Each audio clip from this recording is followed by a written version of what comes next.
Wali Kota tunda proses belajar siswa SD SMP di Kota Ambon.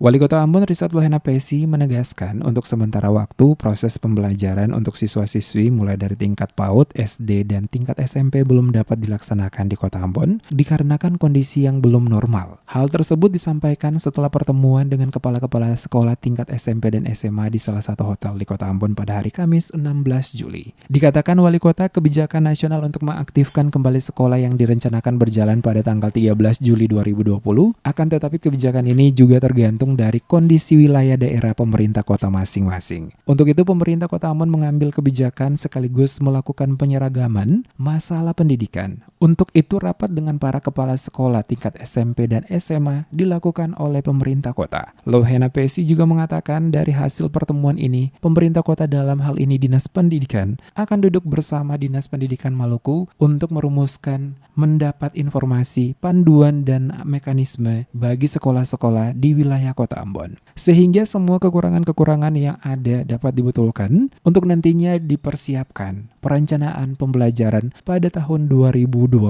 mendatang. Jadi situasi sosial di satu daerah itu kan yang berbeda dengan daerah-daerah lain. Kebijakan secara nasional pembelajaran itu kan mulai tanggal 13 Juli. Tetapi juga tergantung kepada situasi daripada daerah-daerah masing-masing, kota-kota masing-masing.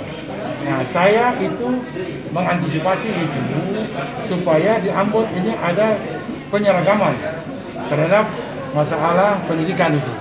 Nah, oleh karena itu hari ini saya rapat dengan seluruh pegiat pendidikan ini, SMA, SMP maupun madrasah untuk kita bicarakan dia.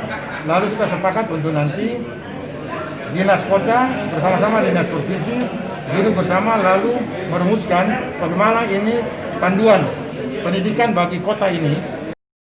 Dalam pertemuan dengan para kepala sekolah ini juga banyak masukan dan usulan yang disampaikan oleh beberapa kepala sekolah langsung kepada wali kota. Wakil wali kota dan sekretaris Kota Ambon diantaranya minimnya beberapa fasilitas belajar mengajar siswa pada sekolah mereka, salah satunya adalah jaringan internet. Untuk itu, kata Lohena Pesi, pemerintah kota akan mendorong seluruh sekolah yang belum dilengkapi dengan fasilitas tersebut agar ke depan dapat dilengkapi sehingga dapat membantu proses belajar mengajar pada masing-masing sekolah karena saat ini fasilitas internet menjadi salah satu kebutuhan bagi para siswa-siswi di masing-masing sekolah.